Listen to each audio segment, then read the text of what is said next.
right, I have a tough job ahead of me. I am condensing a 7-hour class into 5 minutes. I have notes, I have a manual, and I have equipment, so if you approach the stage too quickly, I will bludgeon you. Thanks. All right, here we go. Disclaimer, I have never been a cop, I have never been a hooker, I have never been a cop pretending to be a hooker.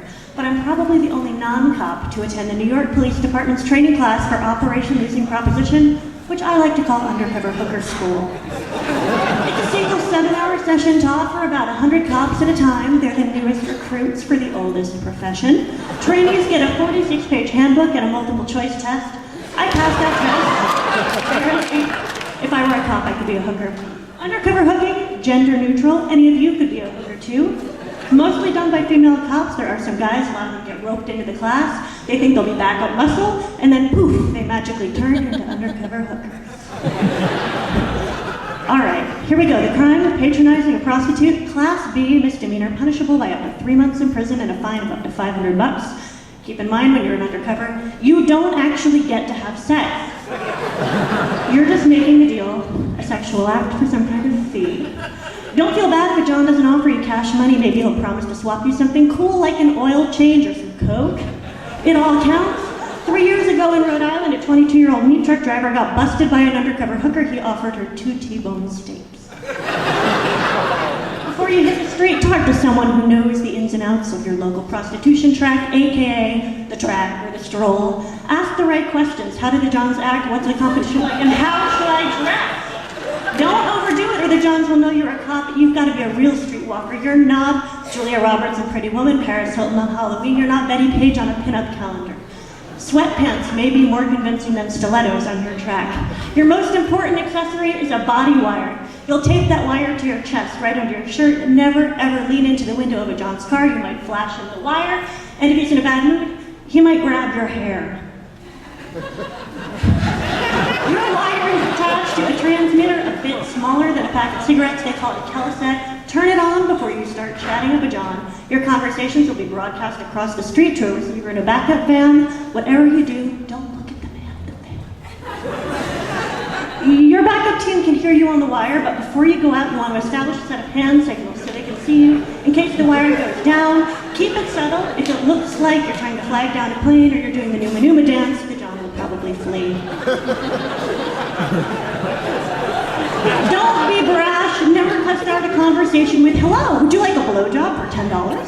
That's a bad idea. Let the John take the lead. If he suggests a low price, that's fine. But if you suggest something and he's not interested, you can't keep cutting the price as he walks away. Push too hard, your bus won't stand up in court. It's called entrapment. To claim entrapment, a John has to prove he wasn't already predisposed to patronize a hooker, that you actively solicited his behavior. In other words, you bullied him, you framed him. No man could resist your hookerly charms. This is an agreement. Looked like it's getting close to entrapment. Still held up in court. The John was the first to suggest the price.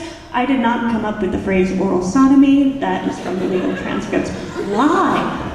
Believe it or not, there are still some poor naive souls out there who think that cops can't lie. They think that cops will turn into stone if they lie, that it's illegal for cops to lie, but I'll tell you, if somebody, one of those poor souls, approaches you and says, are you a hooker or are you a cop? You should say that you are a... Thank you, you're learning. You're learning. Only the backup team knows you're a cop. Your stage of operations is called a set. You get a team of up to a dozen people. One of them is another undercover cop disguised as a junkie or wino called the Ghost. The Ghost has got your back. If you're in trouble, he's right behind you. Here is standard play. You're the decoy, the undercover. The Ghost is right up from you. Cars 2 and 3 are backup. The cop in car 4 is listening to your wire. Supervisors in car 1. The paddy van's around the corner. And when they come in, basically this is the arrest sequence. Subject, right in the middle, is the guy you just busted. You're now hiding in the car. The John got busted. Congratulations, you got your first bust. So, not everyone who tries this stuff comes out on top. In 2006, a couple entrepreneurial young women pretended to be undercover hookers to arrest Johns that take all their money. That worked pretty well until they tried to arrest a cop who was undercover as a John and got themselves arrested. Remember, like many of the best things in life, you can't be an undercover hooker forever. If you're really good at it, you'll get promoted up the ranks, and then someone else below you will get to be a hooker. That's just the way life goes. So good luck, Godspeed. If any of you try this at home, I'd really like it if you'd send me an email. I'd like to hear all about it.